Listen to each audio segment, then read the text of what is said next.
आज हमारे पास पेशेंट आए हैं कैलाश जी, मानेसर से आए हैं। क्या दिक्कतें आ रही हैं कैलाश जी, पर बताएं आप। ये बैग में पहले स्टार्ट हुआ था। समथिंग हो गया, 1-2 महीने हो गया। 1-2 महीने हो गया, हाँ, ठीक वो है। फिर पैर में जाता था, लेफ्ट में जाता, हम्म। लेफ्ट राइट में भी जाता था। क्या काम करते हैं आप?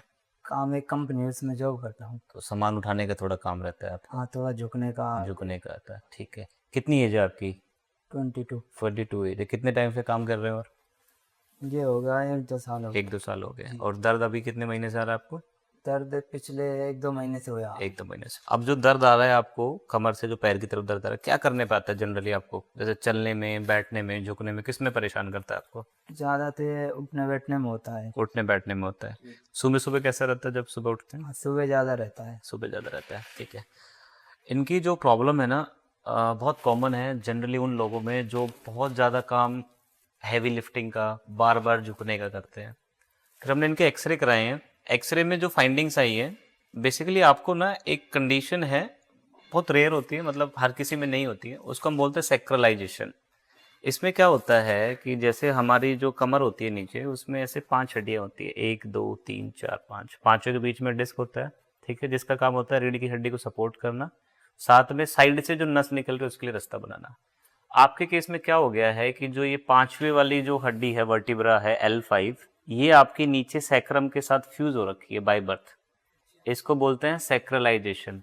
तो जैसे आपको ऊपर इमेज में भी दिख रहा होगा, नॉर्मली ये जो हमारे ट्रांसफर्स प्रोसेस होते हैं L5 के, ये फ्री रहते हैं, सेक्रम से दूर रहते हैं, ताकि बीच से जो नर्व जा रही है उसके लिए प्रॉपर स्पेस बने। आपके जो ये जो ट्रांसफर्स प्रोसेस है, सैक्रम के साथ फ्यूज हो गए हैं। अब इसकी वजह से दो प्रॉब्लम आती है। एक तो जो हमारी बोन मूवमेंट के लिए बनी थी, मोबिलिटी के लिए बनी थी, वो फ्यूज होगी सैक्रम के साथ। सैक्रम स्टेबिलिटी के लिए मूव नहीं करता ज्यादा, मूवमेंट लंबर को करना होता है। अब ये भी नीचे फ्यूज होगी, तो जो 5 हड्डियों को काम करना था वो चारों को करना पड़ेगा, तो एक हड्डी कम हो गई है उसमें। अब उसकी वजह से जो चौथे नंबर की जो डिस्क होती है उस पर प्रेशर बढ़ जाता है जी, क्योंकि ज़्यादा अगर ऊपर वाली हड्डी मूवमेंट करेगी तो डिस्क ज़्यादा प्रेस होगी, ज़्यादा प्रेशर आएगा, उस ज़्यादा प्रेशर की वजह से वो डिस्क जल्दी बाहर निकलेगी। आपके केस में वही हुआ है। अभी आपके L4 L5 वाला जो सेगमेंट है उसके अराउंड जो डिस्क है, उस पर प्रेशर ज़्यादा होने की वजह से वो बल्ज आउट कर गई। उसमें एक कारण आपका काम भी है, क्योंकि काम में आपको बार बार झुकना पड़ता है। जितनी बार झुकोगे कमर उस डिस्क को ऐसे प्रेस करेगी, डिस्क बाहर निकलेगी, नस को दबाएगी, नस का पिन फिर नीचे पैर में आएगा। वही आपके साथ हो रहा है अभी। तो जैसे आप देखोगे अभी कवर है हमारा, ठीक है। बहुत सी MRIs कराते हैं लोग, उनको मिलता है एनुलर टीयर। एनुलर टीयर का मतलब होता है ये जो कवर होता है, जिसका काम होता है जेल को अंदर रोक के रखना, वो कवर टूट जाता है, जिसकी वजह से जो जेल है वो लीक करता है बाहर नस की तरफ। वो न्यूरल कैनाल में आके नर्व को इरिटेट करता है, नर्व पे इन्फ्लेमेशन बनाता है, नर्व का पेन नीचे पैर में आना स्टार्ट हो जाता है। तो अभी जो हमें करना है, इसका हम कुछ नहीं कर सकते सेक्रलाइजेशन का ना, इसको चेंज नहीं किया जा सकता एक बार। बट इसकी हमें मूवमेंट बेटर करनी है ऊपर वाले जॉइंट्स की, ताकि जो डिस्क के ऊपर प्रेशर है वो प्रेशर कम हो जाए। साथ में इस नर्व को फ्री करना है। नर्व को फ्री करने का तरीका क्या है कि हम जो इसके जॉइंट है, फेसिड जॉइंट है, इसको ओपन करेंगे, ताकि यहाँ पे हमारा स्पेस क्रिएट हो नर्व के लिए।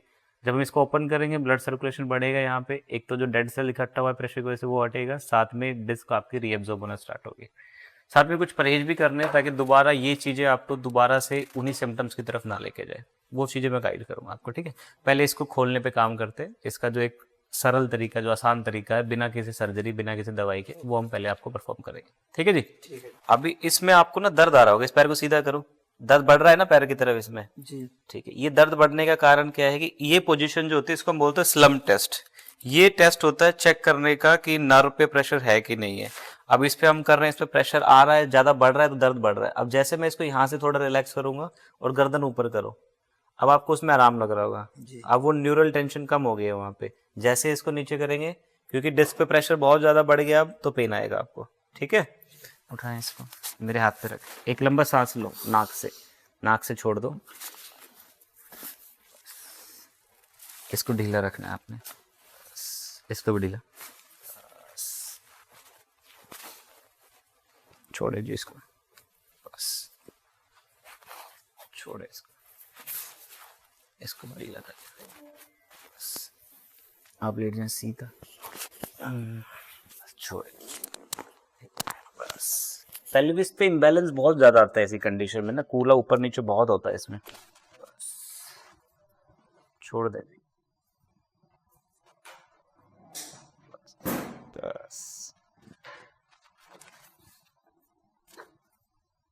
छोड़े जी इसको भी।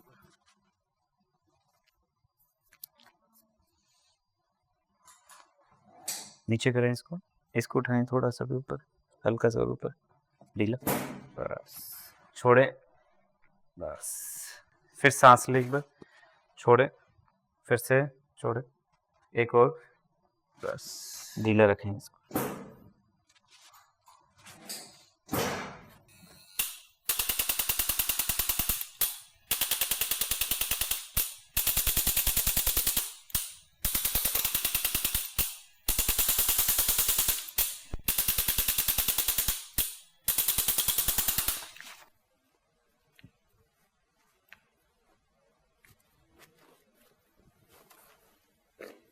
एक बार इधर भी रखेंगे, बस इसको पीछे, बस ढीला रखें इसको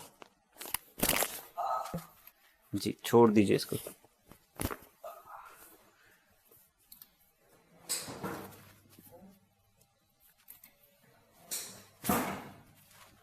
इसको भी सीधा करें, यहाँ पे रखें एक बार,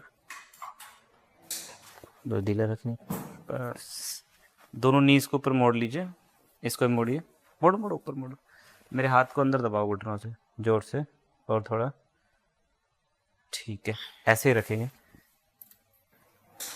दोनों पैरों को यहाँ से ढीला छोड़ें, बस सीधा करें पैरों को।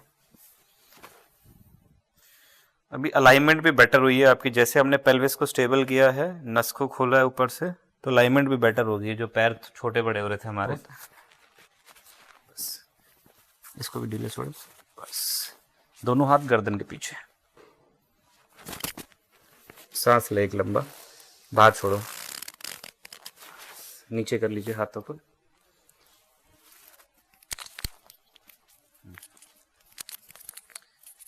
ठीक है, जाएं अभी। अभी बेहतर लग रहा है? हाँ, पहले से बेहतर है। पहले से बेहतर है। एक बार झुक के और बैठ के देखो, नीचे आगे की तरफ झुको, एक बार देखो, जो तनाव बन रहा था टच कर पा रहे हो अभी? अब हाँ, पूरा टच कर पा रहे हो। एक बार पीछे जाके देखें, पीछे पूरा मूवमेंट फ्री लग रहा है, पूरा